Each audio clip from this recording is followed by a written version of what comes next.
నిన్నటి వరకు అన్నాడు, అరే మేము ప్రణబ్ ముఖర్జీకి లేఖ ఇచ్చినాం కదా, ఎందుకు ఊకే వరుతున్నారు అన్నాడు. నిన్నటి వరకు పానిందే పాటరా పాసిపల దాసరా అన్నట్టు రెండు కల్లా సిద్ధాంతం వల్ల వేసిన చంద్రబాబు ఆయన నేను అడ్డుపడుతున్నానా అన్నాడు, లేఖ ఇచ్చిన అన్నాడు. ఇప్పుడు తెలుగు తమ్ములు మస్తు ఊరుకులాడుతున్నారు, మేము లేఖ ఇస్తున్నాం, ఇక ఇస్తుండు మా అన్న లేఖ, ఇక ఇస్తున్నాం చూసుకోండి అంటున్నాడు. ఇస్తే ఏమైనా పడబడుతుందా? నువ్వు ఇప్పటి వరకు ఇచ్చినా అని చెప్తున్నావు, ఇక ఇస్తున్నామని వాళ్ళ తెలుగు తమ్ములు మస్తు ఊరుకులాడుతున్నారు. ఈ లేఖలతో ఏం పొరపడేది లేదు. నువ్వు ఉద్యమంలోకి రా. ఇవాళ తెలంగాణ మ్యాప్ వేసుకుని, హస్తం గుర్తేసుకుని, సైకిల్ గుర్తేసుకుని ఓట్ల కోసం వచ్చిన ఈ సిగ్గులేని బట్ట భాషగాళ్ళైన ఈ రాజకీయ నాయకుల బుర్రలో ఉన్న ఊపిరిపోవచ్చింది. ఇలాంటి వాళ్ళే ఇవాళ చూసినాం ఎంతమంది రాజకీయ నాయకులు ఏం మాట్లాడిండ్రో. మన ఎమ్మెల్యేలు తెలంగాణ గడ్డ మీద మన ఓట్లతో గెలిచిన ఎమ్మెల్యేలు, ఎంపీలు, మంత్రులు ఎన్ని మాట్లాడిండ్రో. రాజీనామాలు చేయమంటే నాటకాలు ఆడిండ్రు, రాజీనామాలు చేయమంటే ఎన్ని నకరాలు చేసిండ్రో మనం చూసినాం. రాజీనామాలు అయిపోయినాయి. 42 రోజుల సకల జన సమ్మె, 18 రోజుల సహాయ నిరాకరణలో ఒక్క చిన్న కంప్లైంట్ కూడా 42 రోజుల సకల జన సమ్మె ఈ రాష్ట్రంలో జరిగితే మా ఊర్లో బస్సు రాలేదని కానీ, మా ఊర్లో ఎంఆర్ఓ ఆఫీసు లేకుంటే మా ఊర్లో పంచాయతీ కార్యాలయం తెరవలేదని ఒక్క కంప్లైంట్ లేదు తెలంగాణ గడ్డ మీద. 42 రోజుల పాటు తెలంగాణ యావత్తు, తెలంగాణ ప్రజానీకం యావత్తు, తెలంగాణలో ఉన్న సమూహాలు యావత్తు ఈ ఉద్యమం చేస్తే, ఒక చారిత్రాత్మక సమ్మె చేస్తే కూడా ఇవాళ నోరు విప్పదు సోనియమ్మ, కథలకు అధిష్టానం. ఇటువంటి దౌర్భాగ్య స్థితిలో తెలంగాణ ఉసురు మోసుకుంటున్న ఇవాళ కాంగ్రెస్ కానీ అధిష్టానం కానీ ఇంకా మాట్లాడుతున్నారు.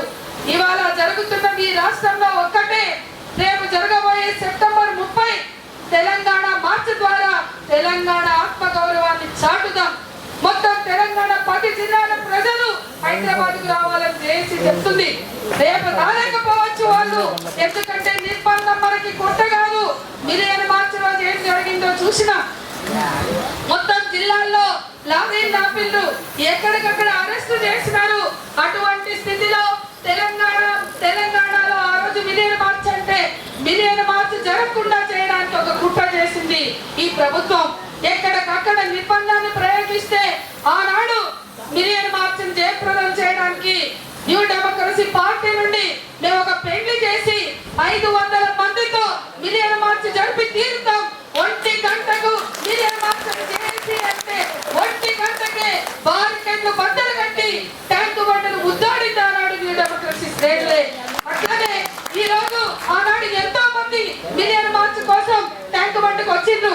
అన్ని పార్టీల వాళ్ళు, బీజేపీ లేదు, సిపిఐ లేదు, జేఎస్పీ లేదు, ఉద్యోగులు లేదు, టీచర్లు లేదు, అందరూ కూడా ఆనాడు ఇంచుమించు 20 నుండి 25 వేల మంది ట్యాంకు బండ వైపు వచ్చిండ్రు. ఎట్లయితే ఆనాడు వచ్చిండ్రో రేపు మిలియన్ మార్చుల కన్నా మించి సెప్టెంబర్ 30న నగరంలో గల్లీ గల్లీ నుంచి బస్తీ నుంచి కూడా మనం వదిలిద్దాం. మన తెలంగాణని మనం సాధించుకుందాం. ఈ బట్ట బాసిగాళ్ళైన రాజకీయ నాయకుల మీద మనం ఆధారపడద్దు. ఇసుంటోళ్ళని మస్తు మంది చూసినాం. ఇవాళ తెలంగాణ పేరు చెప్పకుండా తెలంగాణని కాదని దమ్ము ఇవ్వంతి లేదు. రేపు ఎన్నికలు వస్తున్నాయి, ఎన్నికలు వచ్చేంత వరకు కూడా మళ్ళా ఎన్నికల్లో తెలంగాణ ఇష్టమని వస్తారు. ఇటువంటి నాయకులకి వాళ్ళకి మాట తప్పుడు చిక్కు శరం లేని వాళ్ళు, వాళ్ళకి మాట తప్పుడు కొత్త కాదు. అందుకే 2014 వచ్చే వరకు ఈ నాయకులు మళ్ళీ ఇసుంటి బట్టవాసి మాటలు మాట్లాడి ఊటగపు వాగ్దానాలు చేసే వరకు కూడా మనం ఆగవలసిన అవసరం లేదు. మన తెలంగాణను మనం ఇంతకు ముందే ఎన్నికలకు ముందే సాధించుకుందాం. అందుకే రేపు మన సత్తాన్ని చాటడానికి, తెలంగాణ ఆత్మ గౌరవాన్ని హైదరాబాద్ లో చేరుకుని సెప్టెంబర్ 30 తెలంగాణ మార్పును జయప్రదం చేయడం ద్వారా మన ఆత్మ గౌరవాన్ని చాటుదాం. మన తెలంగాణలో జరిగిన మన పోరాటాన్ని ఇవాళ ఒక పరాకాష్ఠ దశకి, ఒక కిలోమీటర్స్ కి చేరుకుంది. మనం బలిదానాలు చేసినాం, తెలంగాణ రాలే. త్యాగాలు చేసినాం, తెలంగాణ రాలే. ఇవాళ ఆత్మహత్యలు చేస్తున్నారు, తెలంగాణ రాలే. రేపటి రోజున ఆత్మహత్యలు కాదు, ఆత్మస్థైర్యంతో పోరాడదాం. మరొక ఆత్మహత్య కూడా జరగకూడదు. 900 మంది ఆత్మహత్యలు చేసుకున్న కరడు కట్టిన పాలకుల